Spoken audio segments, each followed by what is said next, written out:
一本好書，足以閱讀世界。一杯好茶，可以品味人生。英傑主持茶道，體驗茶嘅魅力。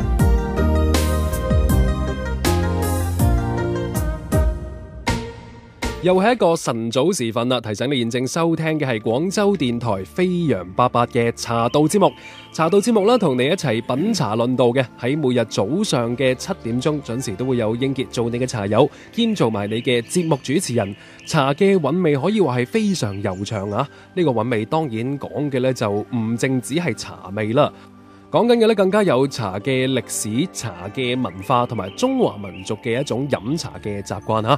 喺呢一期節目裏邊呢，我哋非常榮幸請嚟咗香港茶藝樂園嘅陳國義教授嚟到我哋嘅節目時間裏邊啦。咁自從咧佢加盟咗我哋茶道之後呢，我發現我哋茶道節目當中有關茶嘅呢一啲講古啊，又或者係咧論述嘅氣氛啦，真係非常濃厚嘅。無論係茶嘅知識又好啦，又或者佢本人飲茶嘅一啲心得都好啦，你喺我哋茶道節目當中都可以聽得到嘅。早晨，陳師傅。各位早晨。嗱，記得咧，我哋之前喺節目當中啦，就同你講到啦，你就去咗天津嗰邊啦，就同一班嘅茶友講課啦。咁佢哋咧，其實喺品茶嘅過程當中都有幾多嘅坎坷嘅，就係話會試過買到一啲嘅假茶啊，又或者係咧，唔知點解咧，即係自己唔想飲普洱啦嚇，因為咧就經常俾啲假貨所累嘅。嗱，我哋呢一期節目咧，喺開頭嘅時候都想問下你，就係嗱，你喺天津就不斷講課啦，就普及咗好多有關茶嘅知識啦。喺當中你自己有冇啲咩得着咧嚇？我嘅得着覺得幾開心嘅，因為咧我喺好幾年前咧就已經咧就係入咗雲南嗰啲山頭做考察工作。咁喺呢個考察工作過程裏邊咧，就睇到一啲真正靚嘅茶，原來咧佢哋喺嗰個大自然裏邊咧，真係你都好向往嘅。咁其次咧就飲過山上啲茶。咁所以咧，我喺山上咧就係用嗰啲靚嘅水泡啲茶咧，就一個好美麗嘅回憶。咁喺講課嘅時間咧，咁亦都將呢種感覺講咗俾啲茶友聽。咁啲茶友反應係好快喎。咁後期咧，佢哋就買咗一大紮嗰啲礦泉水俾我。咁啊，陳師傅，你睇下呢啲水泡茶好唔好？咁我咧就好彩有啲經驗，因為我知道呢啲礦泉水咧，佢哋啲含嗰啲礦物質嘅份量唔同嘅，咁所以咧對於泡茶出嚟咧就有一啲唔同嘅反應。咁我挑咗3支水，咁我就睇清楚裏邊嗰啲所謂礦物質嘅含量啊。咁大致上咧，咁呢3支水係點樣咧？一支咧就係嗰個叫做係 calcium， 即係嗰個鈣離子，含量係比較低嘅，係0.幾嘅啫。咁另外一隻咧就去到幾十嘅，仲有一隻咧就超過100嘅。咁我就話俾你聽，嗱，我話呢一隻你去到咧超過100嘅咧，你泡一啲普洱茶啊，泡一啲武夷山嘅岩茶咧，非常之精彩。而低呢一隻咧，你就要泡一啲清香型嘅綠茶啊，包括呢個鐵觀音啊、烏龍茶都好好嘅。中間唔大又唔少嘅含量咧，你泡一般茶都唔衰得去邊噶啦。咁果然咧，我哋咧就攞咗一隻好濃嗰個鈣含量比較高嘅。咁一泡嘅普洱，哇！直情彈出嗰種喺山頭嗰種活性啊，同埋個口感啊，嗰種舒適感，好似我哋廣東人話煲啲冰花糖水咧。咁你飲嗰種冰花糖水嗰種口感係好清潤噶嘛，佢馬上就將嗰個茶就帶出呢種咁嘅口感出嚟。咁所以大家都好嘩然咯，咦係喎，點解會比平時好飲咗咁多嘅咁樣？鈣離子嘅含量比較高嚇，咁啊所以亦都係令到呢隻茶咧，可能佢嘅味道都會更加正啲嚇。係啊，點解會鈣離子含量高嘅話，佢會令到佢同啲普洱茶結合得特別好啲咧？佢因為佢嗰個礦物質含量咧多同埋靚嘅時間咧，就茶咧佢亦都係靠喺地下係吸收啲礦物質去支持成棵樹嘅生長噶嘛。係，所以咧佢有咗呢一種咁豐富嘅鈣離子，同佢一結合起上嚟咧，佢就帶出嗰種爽滑、厚重嘅感覺。哦，咁點解一啲含量比較低嘅例如話啦，你啱先所講嘅啦，冇嗰啲100啊、100啊或者幾十啊咁高嘅鈣離子含量嘅嗰啲茶，泡烏龍茶嗰啲又咁正啦嚇？佢因為佢咁樣，佢有咗呢啲咁重分量嘅鈣離子咧，相反咧，佢會係將嗰啲清香嘅茶蓋咗佢嘅。所以咧，我哋講重水同輕水，簡單講，輕水咧就係佢嗰個鈣離子含量低嗰啲，佢自然嘅水嘅密度都低啲，所以咧佢就容易令嗰個茶嘅芬芳度咧自己散發出嚟。當你嗰個水嘅密度大，亦都係我哋講緊鈣離子豐富嘅時間咧，佢好可能阻礙咗嗰個茶嘅飄香㗎喎。哦，即係其實唔同嘅茶咧，需要求嘅一個重水同輕水都唔一樣啊。係啊，嗱，講起呢個飲茶咧，我都有唔少嘅回憶嘅。我就經常睇一啲嘅影視劇嘅，我就見到咧影視劇裏邊啲人，無論係清裝戲又好，又或者係以前嗰啲人扮古人去飲茶咧，佢好硬係中意一個咁樣嘅動作啊，就係攞住嗰個茶壺蓋咧，搏命刮個杯面嗰度。係咁樣做嘅一個目的咧，似乎就係將一個茶葉隔開去飲啲茶水咁樣啦。咁我之前咧睇咗個電視節目，啱好個主持人亦都講到飲茶嘅禮數啊。佢就話咧，其實呢種嘅影視劇啊，佢咁樣去飲茶法咧，即係嗰個古人攞個茶杯殼去搏命刮個杯咧，係好唔禮貌嘅一種做法嚟嘅。佢就話咧，只係需要將個茶杯嘅蓋啊，稍微撳落去，咁佢就會將嗰啲茶葉咧就隔開好多噶啦。咁啊，你就可以飲嗰啲滲上嚟嗰啲水啊。佢咁樣嘅一種講法啱唔啱咧？其實如果咁樣咧，就講到我哋以前咧，舊社會嗰啲大家庭咧，佢喺飲食文化嗰邊咧，都係真係有啲禮節嘅。係，即係話好似一個大家閨秀，如果大家坐埋一齊飲茶，咁你拎起嗰個焗盅揸住，不停咁樣刮，睇到你咧有種心煩意亂嘅，即係一個態度係嘛？即係好似唔係好定咁樣。係啦，咁啊，第二咧，你品茶嘅功夫亦都唔係好到家啦。咁如果你係有啲水平、有啲文化嘅，第一我哋拎起個焗盅，好悠閒，你嘅眼神、你嘅心神已經係投射到你嗰碗茶嗰度啦，係嘛？咁我哋用焗盅飲咧，呢啲叫闊口碗。係闊口碗咧，佢真係需要有個蓋咧，輕輕喺你嗰個茶度撇一撇。其實就將浮咗面嗰個茶咧，就往後帶一帶。係我哋一帶咗後邊咧，即刻褪翻前嚟，咁啊突出大概2個 mm 嗰個，即係2厘米嗰個口咧，咁啲水咧就自然流出嚟噶啦。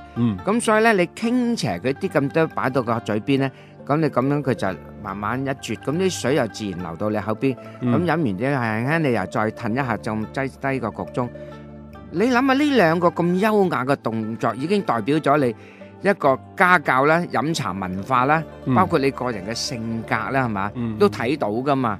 係，所以你頭先講嗰番説話咧，都係有啲理由嘅嚇。所以即係嗰啲電視劇上面嗰啲飲茶嘅畫面啊，未必真係啱啊！即係搏命刮咁樣，刮到個杯都有啲嚓嚓聲咁樣咧，即係可能真係未必以前有咁樣嘅飲茶嘅一個禮數啊。頭先咧就係陳師傅啊講咗啦，自己去天津嘅一啲見聞啦，亦都再次提到飲茶用嘅水啊。我記得咧喺之前嘅節目當中啦，我哋有一集嘅茶道咧係專門講到品茶用嘅水係點樣一回事嘅，即係攞啲點樣嘅水去沖唔同嘅茶先至會出到嗰種獨到嘅韻味出嚟啦。今日亦都再次提到啦，就係你喺天津都唔同嘅茶友就為你送上一啲唔同嘅水啦。你就話俾佢哋聽咧，其實攞呢啲唔同嘅水去泡唔同嘅茶咧，出嚟嘅味道都好唔一樣啊。今日咧可以話我做呢個節目嗰陣時，陳師傅都係圖文並茂啦，可以話係啊。可能收音機旁邊佢哋係睇唔到啦，佢係專登拎咗2個茶壺過嚟嘅。呢2個茶壺據我所知可能都係紫砂壺嚟噶啦。咁今日嘅節目咧喺後半段咧，我哋都會着重講下呢個飲茶用嘅茶壺究竟有啲咩講究噶？可唔可以請陳師傅介紹下咧？嗱，咁樣噶，我哋飲茶嘅人咧，自不然咧就好心儀一啲啱我哋飲茶嘅工具，特別係紫砂壺，係嘛？咁啊，紫砂壺咧，我哋自明朝嘅時間咧，喺我哋中國發現咗呢種茶器咧。就一直到家下咧，都俾人哋去追捧嘅。係咁啊！我又最近咧就睇到電視咧，即係1-2個月前啫，就好多假嘅紫砂壺出現喎。咁咁呢個所謂假嘅紫砂壺同真嘅紫砂壺其實區別喺邊度呢？咁佢區別咧就係話喺宜興，佢喺佢嗰個所謂嘅礦坑裏邊咧挖出嚟啲泥土咧，基本上就冇假紫砂嘅。咁假紫砂個出現喺邊度呢？就係又係一啲不法嘅商人，由於個紫砂呢，佢越嚟越貴，呢啲泥土呢，咁珍貴嘅泥土呢，慢慢呢都係冇咁多大量供應啦，所以咧開始收斂啦嗰個市場，咁個價錢呢，就開始提升咗一啲嘅。咁如果個價錢提升咗，啲人呢，佢做出嚟嘅壺呢，佢要搶市場呢，佢個利潤啊自然呢就單薄咗。咁所以呢，佢就喺宜興嘅周圍外邊嘅地方呢，就揾嗰一啲咁樣嘅泥土，就將佢加一啲色粉啊。咁嗰啲色粉撈咗落去之後呢，咁佢就成咗漿啦嘛。跟住呢，攞去做咗壺燒出嚟，你睇唔到嘅。即係我哋有經驗嘅人一睇，咦，你嗰個壺都唔係好自然嘅，個砂質唔夠，又鬼火咁靚喎，好似塊鏡咁喎，咁你就要小心啦呢啲壺。咁所以我哋玩紫砂壺嘅時間呢，當然咧，當你有經驗嘅時間，你都係最好咧就跟一啲有經驗嘅朋友啊，佢就知道哦，原來紫砂壺我哋分咗清朝嘅、民國嘅、文革嘅同埋現代嘅。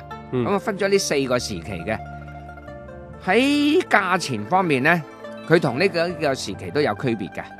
咁現代嘅紫砂壺呢，就充斥市場係好多，咁又唔等於冇靚嘢嘅。咁我哋就要揾一啲，即係你一睇落去，佢嗰個砂質個砂感呢，就比較靚啲嘅。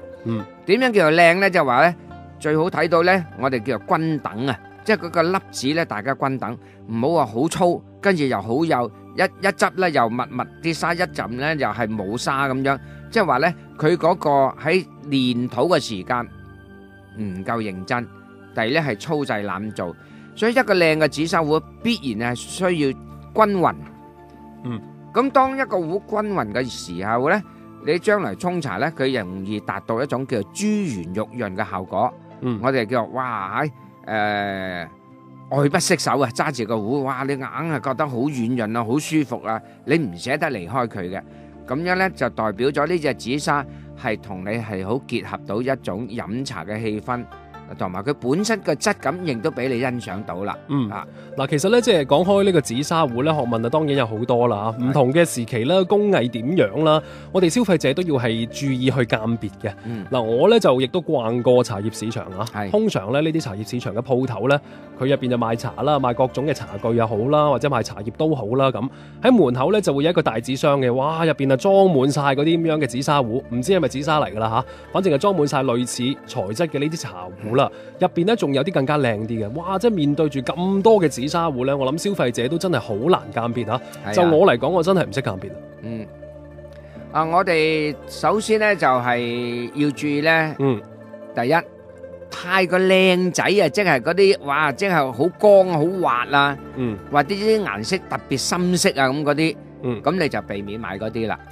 咁第二咧，我哋咧都有一個方法嘅，譬如話你可以咧就係打開個蓋聞一聞，如果個紫砂壺裏邊有啲異味嘅話咧，即係代表咗佢個泥土唔純正。咁包括咧佢燒完之後咧，佢嗰啲火氣喺裏邊咧退唔到嘅，未散得去啊，未散得去嘅。咁第二嚟講咧，一個紫砂壺咧，我哋拎起上嚟咧，你可以咧輕輕咁樣喺個蓋面度平面咁樣，嗱，咁你磨下佢一個聲。第二咧，揸住個蓋嘅的指喺個耳仔度輕輕敲下佢，係啦，敲下佢。哇，咁樣做有咩用咧？其實嗱，我哋就叫做聽聲啦。如果你敲嗰個聲，佢清脆嘅，譬如更咁樣，嗰啲聲係清脆嘅咧，就代表佢燒個火係足。因為紫砂佢需要燒到1100度以上，至到1200度之間呢個温度嘅範圍咧，叫做合理温度。如果佢低於呢個温度或者超越嗰個温度咧，超越就好難嘅，通常佢變咗形噶啦已經。低於呢個温度咧，我哋叫咗嗰個土氣仲好重啊，即係話咧佢未燒得乾淨。咁未燒得乾淨嘅壺咧，往往你沖茶嘅時間咧，佢有土味喺度嘅。嗯咁呢一啲咧就不適宜泡茶噶啦。嗯咁我哋如果聽聲嘅時間，你聽到嗰啲清脆嘅聲，咁就代表咗咧佢燒火足。第二咧，我哋講過紫砂壺有厚胎同薄胎啦。係，好似我而家手上呢隻咧，佢係屬於係比較偏厚嘅胎。咁偏厚嘅胎咧，佢沖茶出嚟咧，佢嗰個茶味咧係比較容易走出嚟嘅。嗯咁如果薄個胎咧，佢嗰個茶味咧就冇咁容易走出嚟。咁但又唔可以講話厚個胎好，或者白個胎最好。係，我哋係要睇你泡咩茶。如果薄個胎咧，你泡一啲清揚嘅茶，香氣高嘅茶，原來薄個胎咧，佢因為個散溫快啊。嗯你滾水倒咗落去之後，佢同外邊嘅空氣接觸咧，佢好容易將溫度傳遞咗去外邊，佢就冇咁快悶熟咗啲茶。哦，即係其實薄胎同埋厚胎係各有妙處嘅。冇錯啦，你識得用佢咧，佢係發揮唔同嘅功能嘅。嗯，啊咁會唔會係厚胎係泡一啲咧，即係香味係出得嚟慢啲，係需要回甘更加多嘅一啲茶就會好啲咧吓？你呢個講法係啱嘅。嗯，有啲茶咧，佢係講佢有陣容有力量啊咁樣。譬如咩咧？我哋講武夷山嘅岩茶啦，係或者係一啲老嘅舊嘅鐵觀音啦，就包括一啲舊嘅普洱咧。咁呢種厚胎咧，沖佢個韻味咧，特別係豐富嘅。嗯，即係攞厚胎嚟沖就係啦好多啦。嗯我諗咧好多茶友咧，佢就唔單止中意品茶啦吓，佢哋都好習慣咧攞紫砂壺嚟沖茶，更加有啲人咧就會攞紫砂壺去收藏嘅吓。係咁如果真係去到收藏呢個類別嘅話，我哋又揀啲點樣嘅紫砂壺比較好啲咧吓？嗱，咁我哋咧應該要從個基礎嗰方面去理解佢啦。嗯，當你買咗一隻紫砂壺咧，好多時咧我哋都會希望快啲攞嚟沖茶飲啊嘛，係嘛？係。咁我哋咧就唔好即刻拎去沖茶。哦，你最好咧就係將個紫砂壺揾一個撐，要冇油嘅。咁啊將嗰個撐咧就裝咗一半水。嗯，咁你個紫砂壺咧擠咗落個撐嗰壺水度咧，佢係啱啱係佢嘅1倍嘅高度。哦，即係咁浸住佢啦。係啦，浸住佢，嗯然之後撻着個火，等佢煮滾佢。嗯，當你個水滾咗之後咧，我哋將個火較翻低一半，即係唔好咁高溫，嗯，一半嘅溫度，就等佢慢慢煮。我建議咧係煮佢2個小時。哦， 2個小時之後咧，呢隻壺咧你就撈翻佢出嚟。咁你睇到咧，倒咗啲水之後，個紫砂壺好快乾嘅。好啦，咁我哋叫做第一次霎隻壺或者煮隻壺，係嘛？咁跟住咧，你就開始咧就攞嚟沖茶咯。嗯，咁你假如你中意飲烏龍嘅，咁你咪落一手烏龍咯。嗯如果我中意飲紅茶嘅，我咪落紅茶咯。咁按你個人嘅口味，要養翻嗰一隻壺，因為大家都明白咧，紫砂壺咧佢有無千數萬個氣孔，你最好咧就沖佢固定一系列，唔好沖第二種茶，咁佢就揾翻嗰個味咧，將來咧，哇！你一沖落去，佢個味就出嚟噶啦。但係你沖其他茶，佢走唔到嗰啲靚嘅味出嚟嘅喎。嗯，所以我哋要專一，要固定一種茶去養一隻壺，呢個係最高境界嘅。嗯，即係攞譬如話你沖開綠茶就一路攞綠茶嚟沖呢隻壺嚟養呢隻壺咁樣啊。咁啊，如果係真正靚嘅嚇，市場價格高嘅紫砂壺，佢一般有啲乜嘢特點啦？佢嘅特點咧，第一，佢嗰個胎杯咧，我哋叫做咧係均等。嗯。第二咧就係成隻壺嗰個形制咧，我哋要叫咩？質樸、大方、永，即係好襟睇嘅呢個壺。嗯。睇落去要樸實。跟住咧，我哋一睇咧，所謂順眼，順眼係咩咧？由你嗰個茶壺成個整體一睇咧，叫做咧自然。係。而咧呢隻耳仔咧就係我哋嘅提把啦，就唔好好似隻大耳牛咁樣飄咗出嚟。嗯。呢隻耳仔大耳牛飄咗出嚟咧，我哋叫做唔啱比例。嗯。第二咧，如果你隻壺有翻譬如話200cc，但咧你隻耳仔做出嚟好似好幼細喎。咁你揸起上嚟咧，個壺啊重喎，隻耳仔拎起嚟就好似食佢唔穩喎。嚇，咁呢個喺力學上咧，佢又係唔啱比例喎。咁你衝擊咧，你個人都唔會開心喎，好得意嘅喎嚇。即係會影響埋你飲茶嘅心情。係啊，嗯咁第三咧，我哋嗰個蓋咧最好係能夠我哋叫 fit 啊，即係話唔好太過蓬鬆，一落去都幾緊湊喎咁樣。嗯咁呢個壺咧就啱比例啦，係嘛？嗯最後咧就係話咧，我哋必須要倒啲水落去試水。試水你拎起隻壺，第一我哋倒出嚟嘅時間咧，佢唔好喺個蓋呢度先漏水出嚟喎，因為佢已經有個壺嘴出水嘛。你喺個蓋度漏水出嚟咧，即係話咧呢度嗰個唔得封密啦。第二呢個水嗰個速度落嚟咧，佢呢度咧唔得透，即係個氣孔唔啱比例咧，佢唔係喺呢度出水先，咁樣咧呢樣嘢就唔靚啦。咁跟住咧，當我哋出水嘅時間，如果佢喺個壺嘴出嚟咧，一條好靚嘅拋物線，跟住係透明嘅，我哋叫做玻璃流啊。哇，條水柱倒出嚟好似條玻璃管咁樣，咁即係代表啫呢個壺佢裏邊個空間同呢個氣孔個對流做得靚。嗱，咁呢啲咧咁基本嘅常識，我哋必須要知道嘅。咁所以你去買紫砂壺之前咧，你首先你心儀咗某一類型先，跟住咧配合你自己嗰個手勢嚇。譬如你隻手指好大嘅，哇！你揾一隻耳仔好幼細嘅，你揸極都揸佢唔穩嘅，咁樣你唔開心噶喎。咁所以我哋要啱比例咧，就係耳仔同個壺嘴要對稱，跟住出水要自然，有玻璃流咧，咁呢個咧就係一個好啱比例嘅紫砂壺。同時咧，頭先我講，你買咗翻嚟咧，千祈唔好即刻沖茶飲，你烚佢2個鐘頭，跟住咧就揾一手茶，你中意飲嘅咧，沖咗佢。以後都沖呢隻，以後都沖藥。但係我哋第二個步驟係唔飲喎呢壺茶。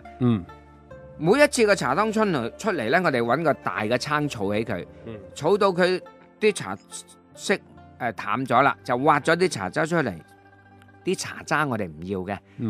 第二次咧，我哋用嗰個茶湯去再烚隻壺1個鐘頭。哇，真係好有講究啊！嗱，講起呢樣嘢啦，我哋就即係紫砂壺係點樣去養啦，同埋咧點樣去沖茶先至靚咧？話題真係有好多㗎。如果你想知道嘅話咧，就要留意我哋跟住落嚟下一期嘅茶道節目啦。我哋會繼續同你講一講紫砂壺有啲乜嘢妙處嘅。下期茶道我哋繼續再傾啦噃。一本好書足以閱讀世界，一杯好茶可以品味人生。英傑主持茶道，體驗茶嘅魅力。